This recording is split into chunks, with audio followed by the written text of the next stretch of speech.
ओम विष्णुपादाय कृष्णप्रेष्ठाय भूतले श्रीमते भक्ति वेदांत स्वामिनिति नामिने। हरे कृष्ण कृष्ण कृष्ण हरे हरे, हरे राम राम राम हरे हरे। श्रील ऐसी भक्ति वेदांत स्वामी प्रभुपाद की जय, आचार्य महात्मा गांधी जी की जय। भगवद गीता 2020 में आपका स्वागत है। आज की श्लोक संख्या 12वें अध्याय का 5वां श्लोक है। पुनर्कथन कर लेते हैं तीसरे और चौथे श्लोक की।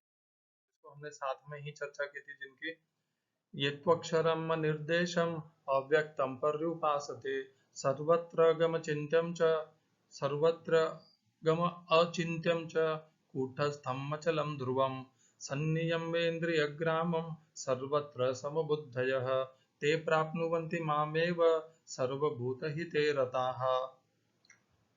तो हमें सबसे पहले तो भगवान श्री कृष्ण का धन्यवाद भी करना चाहिए और हमें गर्व होना चाहिए कि हमारे भगवान इतने विशाल हृदय के हैं। कोई उन्हें निराकार भाव से, निर्गुण भाव से भी, यदि उनकी कोई निर्विशेष भाव से भी यदि कोई उनकी उपासना करता है तो भी भगवान उसमें उसे ना तो अप्रिय मानते हैं, ना उसके प्रति कोई द्वेष रखते हैं, ना उससे भेद रखते हैं कि ये मुझे सीधे सीधे मेरी भक्ति नहीं कर रहा है इसलिए मैं इसके प्रति भेदभाव करूंगा, वो भी नहीं करते। वो निराकार और निर्विशेष इस प्रकार भगवान के स्वरूप में श्रद्धा रखने वालों पर भी समान भाव से अपनी कृपा बरसाते हैं और उनको वही गति प्रदान करते हैं जो साकार और सगुण उपासना वाले भक्तों को प्रदान करते हैं। क्योंकि यहाँ पर भगवान ने 12वें अध्याय के 4थे श्लोक की अंतिम पंक्ति में कहा है ते प्राप्नुवन्ति मामेव। तो जो निर्गुण निराकार के उपासक हैं वे वास्तव में तो भगवान श्री कृष्ण की उपासना नहीं करते हैं सीधे सीधे, किंतु भगवान कृपालु है, दयालु है, वे फिर भी भगवान श्री कृष्ण उन्हें अपना परम धाम गोलोक वृंदावन प्रदान करते हैं। वे भेदभाव नहीं करते। यह हमारे लिए गर्व की बात है। आश्चर्य यह है कि फिर भी संस्थाएं, गुरु, आचार्य, भक्त, अनुयायी इन दोनों में भेद करते हैं। निर्गुण निराकार के उपासक साधक सगुण साकार के उपासक साधकों के प्रति भेद भी करते हैं और इन दोनों में द्वेष भी रहता है, विरोधाभास भी रहता है और एक दूसरे के प्रति कटुता भी रहती है। यह नहीं होना चाहिए। जब स्वयं भगवान कटुता नहीं कर रहे हैं, दोनों के प्रति समान प्रेम रख रहे हैं, दोनों को समान गति दे रहे हैं, किसी में भी भेदभाव नहीं कर रहे हैं, तो हम मनुष्य ही आपस में क्यों भेदभाव कर रहे हैं। संस्थाओं, आचार्यों, गुरुओं से निवेदन है, प्रार्थना है कि इस भेदभाव को, इस कटुता को जड़ से मिटा दें, क्योंकि इसका कोई कारण ही नहीं बनता है। आज के श्लोक संख्या में और आगे आने वाले श्लोकों में भगवान बहुत स्पष्ट कारण भी बताएंगे कि क्यों ये दोनों समान गति पाते हैं और भगवान क्यों इनमें भेदभाव नहीं करते हैं और भगवान ने किस कारण से सगुण साकार के उपासकों को या उस विधि को विशेष और श्रेष्ठ बताया है, वह कारण भी भगवान बताएंगे। तो आज की श्लोक संख्या 12वें अध्याय का 5वां श्लोक। क्लेशोऽधिकतरस्तेषाम् अव्यक्तासक्त चेतसाम् अव्यक्ता ही गतिर्दुःखम देहबद्धिरवाप्यते। हिंदी अनुवाद गीता यथारूप श्रील प्रभुपाद। जिन लोगों के मन परमेश्वर के अव्यक्त निराकार स्वरूप के प्रति आसक्त हैं, उनके लिए प्रगति कर पाना अत्यंत कष्टप्रद है। देहधारियों के लिए उस क्षेत्र में प्रगति कर पाना सदैव दुष्कर होता है। English translation Gita as it is Swami Prabhupada. For those whose minds are attached to the unmanifested, impersonal feature of the Supreme, advancement is very troublesome. To make progress in that discipline is always difficult for those who are embodied. श्लोक में प्रयोग किए गए संस्कृत शब्दों के अर्थ हैं क्लेशः कष्ट, अधिकः अधिकतर, अत्यधिक है,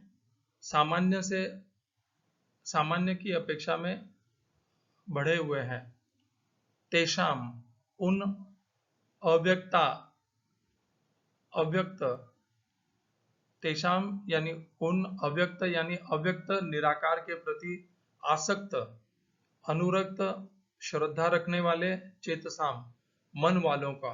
दूसरी पंक्ति अव्यक्ता अव्यक्त की उपासना करने अव्यक्त की ओर श्रद्धा रखना या उस विधि का पालन करना या वह विधि ही कह ले। अव्यक्ता ही निश्चय ही गति ही प्रगति दुखम दुख के साथ देहवद भी देहधारी के द्वारा अवाप्यते प्राप्त किया जाता है। श्लोक का तात्पर्य गीता यथारूप स्वामी प्रभुपाद के द्वारा। काफी लंबा तात्पर्य है। अध्यात्मवादियों का समूह जो परमेश्वर के अचिंत्य अव्यक्त निराकार स्वरूप के पद का अनुसरण करता है ज्ञान योगी कहलाता है, और जो व्यक्ति भगवान की भक्ति में रत रहकर पूर्ण कृष्ण भावनामृत में रहते हैं वे भक्ति योगी कहलाते हैं। यहाँ पर ज्ञान योग तथा भक्ति योग में निश्चित अंतर बताया गया है। ज्ञान योग का पद यद्यपि मनुष्य को उसी लक्ष्य तक पहुंचाता है किंतु है अत्यंत कष्टकारक, जबकि भक्ति योग भगवान की प्रत्यक्ष सेवा होने के कारण सुगम है और देहधारी के लिए स्वाभाविक भी है। जीव अनादिकाल से देहधारी है। सैद्धांतिक रूप से उसके लिए यह समझ पाना अत्यंत कठिन है कि वह शरीर नहीं है। अतएव भक्ति योगी कृष्ण के विग्रह को पूज्य मानता है क्योंकि उसके मन में कोई न कोई शारीरिक बोध रहता है जिसे वह रूप में प्रयुक्त किया जा सकता है। निस्संदेह मंदिर में परमेश्वर के स्वरूप की पूजा मूर्ति पूजा नहीं है। वैदिक साहित्य में साक्ष्य मिलता है कि पूजा सगुण तथा निर्गुण हो सकती है। मंदिर में विग्रह पूजा सगुण पूजा है क्योंकि भगवान को भौतिक गुणों के द्वारा प्रदर्शित किया जाता है, लेकिन भगवान के स्वरूप को चाहे पत्थर लकड़ी या तेल चित्र जैसे भौतिक गुणों द्वारा क्यों न अभिव्यक्त किया जाए वो वास्तव में भौतिक नहीं होता। परमेश्वर की यही परम प्रकृति है। यहाँ पर एक मोटा उदाहरण दिया जा सकता है कि सड़कों के किनारे पत्र पेटिकाएं होती हैं जिनमें यदि हम अपने पत्र डाल दें तो वे बिना किसी कठिनाई के अपने गंतव्य स्थान पर पहुंच जाते हैं।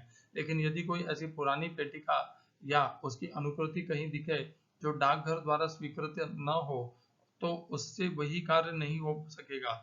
इसी प्रकार ईश्वर ने विग्रह रूप में जिसे अर्चा विग्रह कहते हैं अपने प्रामाणिक वैध स्वरूप बना रखा है। यह अर्चा विग्रह परमेश्वर का अवतार होता है। ईश्वर इसी स्वरूप के माध्यम से सेवा स्वीकार करते हैं। भगवान सर्वशक्तिमान है, अतएव वे अर्चा विग्रह रूपी अपने अवतार से भक्त की सेवाएं स्वीकार कर सकते हैं जिससे बद्ध जीवन वाले मनुष्य को सुविधा हो। इस प्रकार भक्त को भगवान के पास सीधे और तुरंत ही पहुंचने में कोई कठिनाई नहीं होती। लेकिन जो लोग आध्यात्मिक साक्षात्कार के लिए निराकार विधि का अनुसरण करते हैं उनके लिए यह मार्ग कठिन है। उन्हें उपनिषदों जैसे वैदिक साहित्य के माध्यम से अव्यक्त स्वरूप को समझना होता है, उन्हें भाषा सीखनी होती है, इंद्रियातीत अनुभूतियों को समझना होता है और इन समस्त विधियों का ध्यान रखना होता है। यह सब एक सामान्य व्यक्ति के लिए सुगम नहीं होता। कृष्ण भावनामृत में भक्तिरत मनुष्य मात्र गुरु के पथ प्रदर्शन द्वारा, मात्र अर्चा विग्रह के नियमित नमस्कार द्वारा, भगवान की महिमा के श्रवण द्वारा तथा भगवान पर चढ़ाए गए उच्चिष्ट भोजन को खाने से भगवान को सरलता से समझ लेता है। और इसमें तनिक भी संदेह नहीं कि निर्विशेषवादी व्यर्थ ही कष्टकारक पथ को ग्रहण करते हैं जिसमें अंततः परम सत्य का साक्षात्कार संदिग्ध बना रहता है, किंतु सगुणवादी बिना किसी संकट कष्ट या कठिनाई के भगवान के पास सीधे पहुंच जाते हैं। ऐसा ही संदर्भ श्रीमद् भागवत में पाया जाता है जहाँ यह कहा गया है कि यदि अंततः भगवान की शरण में जाना ही है तो यदि कोई ब्रह्म क्या है और क्या नहीं है इसी को समझने का कष्ट आजीवन उठाता रहता है तो इसका परिणाम अत्यंत कष्टदायक होता है। अतः यहाँ पर यह उपदेश दिया गया है कि आत्म साक्षात्कार के इस कष्टप्रद मार्ग को ग्रहण नहीं करना चाहिए क्योंकि अंतिम फल अनिश्चित रहता है। जीव शाश्वत रूप से व्यष्टि आत्मा है और यदि वह आध्यात्मिक पूर्ण में तदाकार होना चाहता है तो वह अपनी मूल प्रकृति के शाश्वत सत तथा ज्ञेय पक्षों का साक्षात्कार तो कर सकता है, लेकिन आनंदमय अंश की प्राप्ति नहीं हो पाती। ऐसा अध्यात्मवादी जो ज्ञान योग में अत्यंत विद्वान होता है, किसी भक्त के अनुग्रह से भक्ति योग को प्राप्त होता है, उस समय निराकारवाद का दीर्घ अभ्यास कष्ट का कारण बन जाता है क्योंकि वह उस विचार को त्याग नहीं पाता। अतएव देहधारी जीव अभ्यास के समय या साक्षात्कार के समय अव्यक्त की प्राप्ति में सदैव कठिनाई में पड़ जाता है। प्रत्येक जीव अंशतः स्वतंत्र है और उसे यह अच्छी तरह समझ लेना चाहिए कि अव्यक्त अनुभूति उसके आध्यात्मिक आनंद में आत्मा कोई प्रकृति के विरुद्ध है। मनुष्य को चाहिए कि इस विधि को न अपनाए।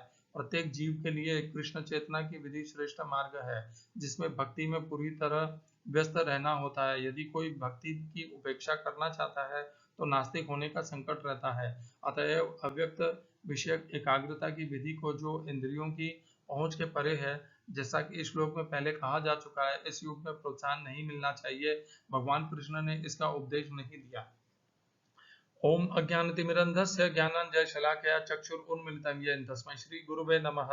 एकं शास्त्रं देवकीपुत्र गीतम् एको देवो देवकीपुत्र एव एको मन्त्रस्तस्य नामानि यानि कर्माप्येकं तस्य देवस्य सेवा। हरे कृष्णा। तात्पर्य में हमने देखा, प्रभुपाद ने भी इसे स्वीकार कर लिया है कि निराकार भी वही गति प्राप्त करते हैं जो सगुण साकार प्राप्त करते हैं। तो इन दो श्लोकों में, मतलब 12वें अध्याय के तीसरे, चौथे और 5वें श्लोकों में, तो तात्पर्य में भगवान प्रभुपाद ने भी यही निर्देश दिया है कि सगुण साकार और निर्गुण निराकार अंततः एक ही गति को प्राप्त होते हैं। यह निश्चित है, जिस प्रकार प्रभुपाद ने बहुत सरलता से समझाया है हमें, कि जो अव्यक्त और निराकार की उपासना है वह अत्यधिक कष्टप्रद है, कठिन है, और उसी का भगवान ने भी 12वें अध्याय के 5वें श्लोक में उसी की चर्चा की और शिक्षा दी है, ज्ञान दिया है। भगवान कहते हैं क्लेशो अधिक है, अधिक क्लेश है तेषाम, किनके, उनके अव्यक्ता आसक्त चेतसाम, जिनका चित्त अव्यक्त के प्रति आसक्त है, उनके उस अव्यक्त की उपासना के मार्ग में क्लेश हैं और अत्यंत दुख से गति को प्राप्त करते हैं देहधारी इस अव्यक्त के मार्ग में उपासना करते हुए। तो दो पंक्तियां ऊपर और नीचे दोनों में भगवान ने दो बातें कही है। पहला तो भगवान ने बहुत स्पष्ट किया है कि क्यों ये सगुण साकार और निर्गुण निराकार में सगुण साकार को श्रेष्ठ मानते हैं। भगवान ने यहाँ पर स्पष्ट कर दिया कि वे इसलिए नहीं कह रहे हैं कि निर्गुण निराकार को वही गति प्राप्त नहीं होगी, ऐसा यह कारण नहीं है। कारण बहुत सरल है, हम सब देहधारी हैं। हमारी इंद्रियों को देखने की, साकार को देखने की अभ्यस्त हैं, ये साकार को देखने की। हमारे नेत्र, हमारे कान साकार के वर्णन को सुनने के अभ्यस्त हैं। हमारी जो बुद्धि भी है वह साकार को सरलता से ग्रहण कर लेती है कि सभी कुछ साकार होता है, क्योंकि साकार ही इसने आज तक देखा है अपने नेत्रों के द्वारा, तो यह साकार को सरलता से ग्रहण कर पाती है। और इसी प्रकार हमारी बाकी की इंद्रियां भी, जैसे हस्त हैं, वो सारी इंद्रियां भी साकार की अनुभूति कर सकते हैं और साकार की अनुभूति करते हुए सरलता से उसे ग्रहण कर सकते हैं। इसी के विपरीत जो अव्यक्त के उपासक हैं, अब अव्यक्त ना तो नेत्रों के द्वारा देखा जा सकता है, तो उनके लिए सबसे पहली कठिनाई यह है।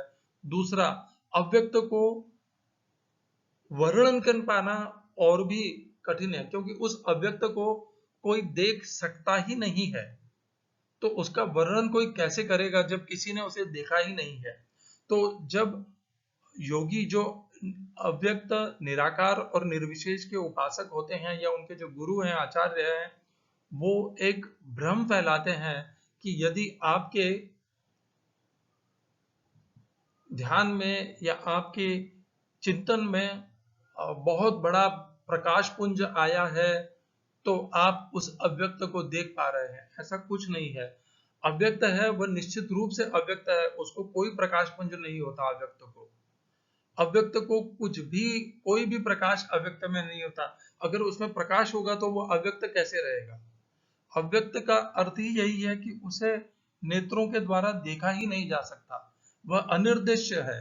पिछले श्लोक में शब्द आया था, भगवान ने दिया अनिर्देश्य, उसका किसी प्रकार से उसे निर्देशित नहीं किया जा सकता। प्रकाशमय पुंज भी नहीं कहा जा सकता। वह प्रकाशमय पुंज हमें दिखता भी है तो वह केवल इसीलिए दिखता है क्योंकि हमें यह पहले से कह दिया गया है कि अव्यक्त की उपासना के ध्यान के प्रकरण में आपको एक प्रकाशमय पुंज दिखाई देगा। ऐसा दिखना संभव ही नहीं है, और यदि दिखा भी है तो वह हमारे मन और बुद्धि के द्वारा गठित है। वह उस अव्यक्त पूर्ण परब्रह्म का सूचक वह निश्चित रूप से नहीं है, ना उसका उस परब्रह्म से कोई भी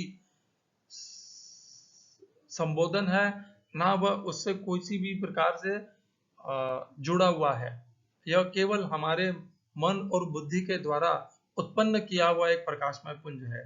इस बात को हमने समझना है कि अव्यक्त सदैव ही अव्यक्त रहेगा। आप उसकी कितनी भी उपासना कर लें, कितनी भी उसके प्रति योग में कर लें, प्राणायाम कर लें, कुंडलिनी शक्ति जागृत कर लें, जो कुछ भी आप कर लें, अव्यक्त था, अव्यक्त है और अव्यक्त ही रहेगा। आपकी उपासना से वह अव्यक्त अपनी प्रकृति को परिवर्तित करके व्यक्त नहीं हो जाएगा। वह अव्यक्त प्रकाशमय पुंज को धारण नहीं कर सकता क्योंकि वह है ही मूल में अव्यक्त।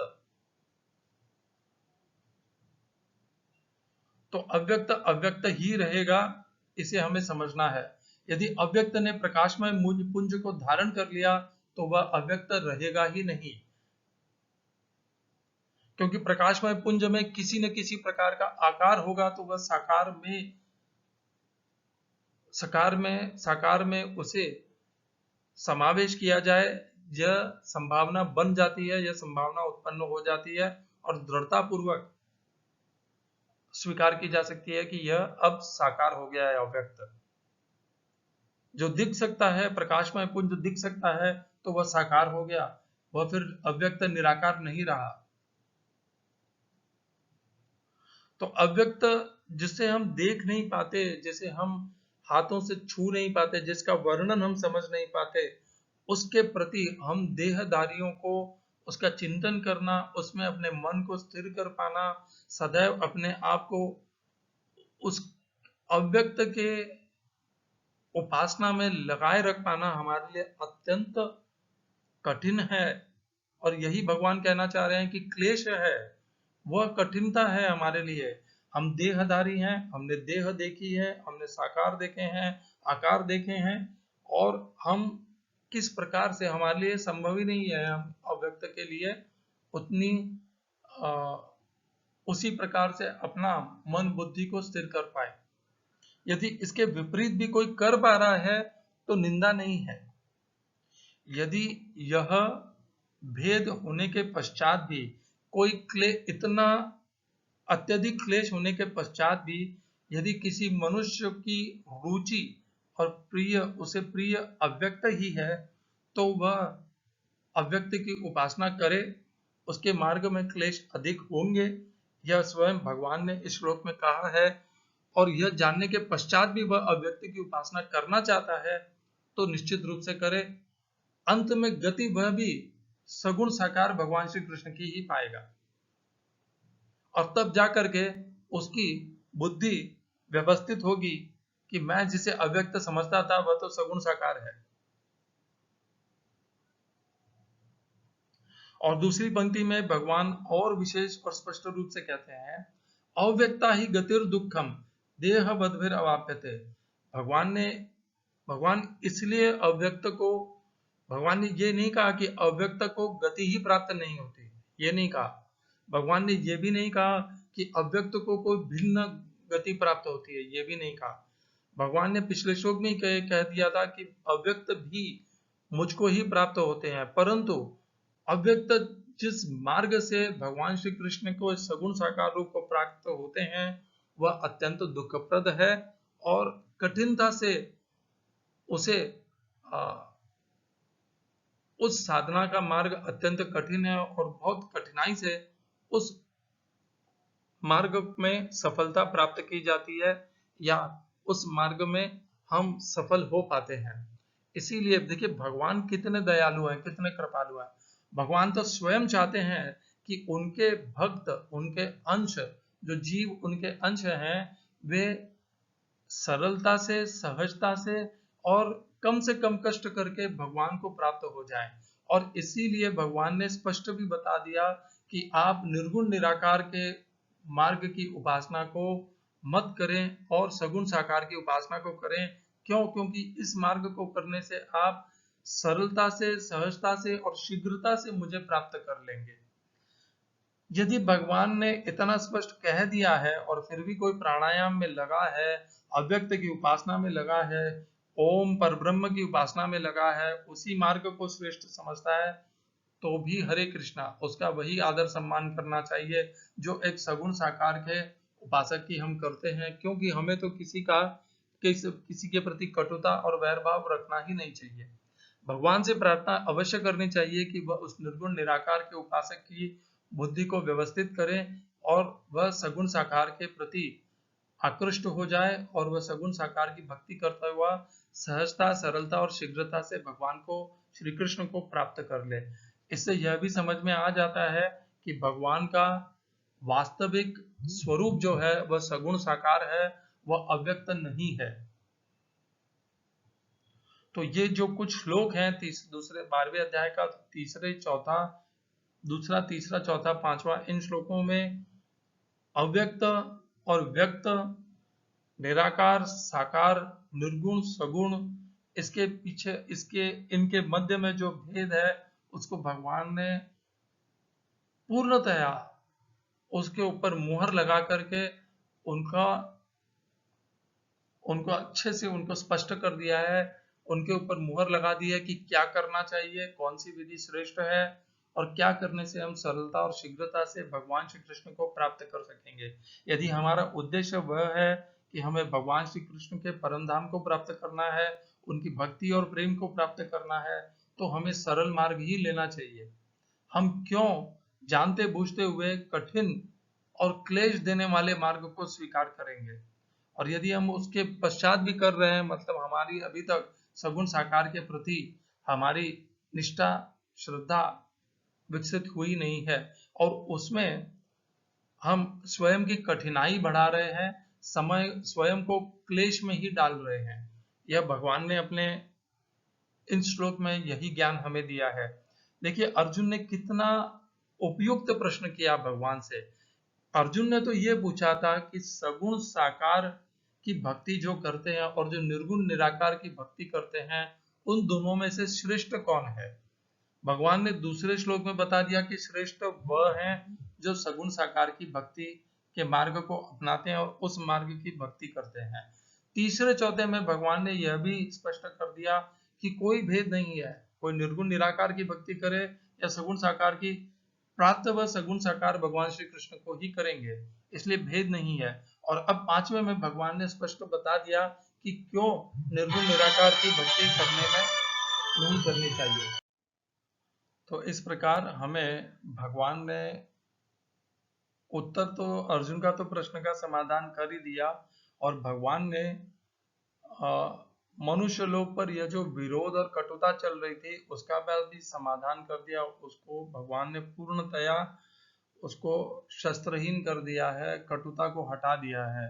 अब देखिए हम मनुष्य हैं, भगवान ने प्रयत्न कर भी दिए हों कटुता हटाने के, फिर भी हम उस कटुता और विरोध को बनाए रखे हैं। अब बताइए, और कुछ गुरु और आचार्य तो उस कटुता और विरोध को बढ़ाने में भी लगे हैं। तो ये ऐसा हमें नहीं करना चाहिए।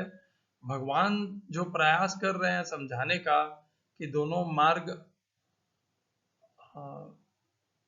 उन्हीं को अंत में उन्हीं को प्राप्त होते हैं, तो हमें एक दूसरे के प्रति निंदा, क्लेश, कटुता और विरोध का भाव नहीं रखना चाहिए, आदर प्रेम का भाव रखना चाहिए और अवश्य ही सदैव सगुण साकार के मार्ग को उसका प्रोत्साहन करना चाहिए और ज्यादा से ज्यादा भक्तों को सगुण साकार के मार्ग को अपनाने के लिए कहना चाहिए, क्योंकि उस मार्ग पर चलने से ही भगवान सरलता और सहजता से प्राप्त होते हैं। हरे कृष्णा। श्रील ऐसी भक्ति वेदांत स्वामी प्रभुपाद की जय।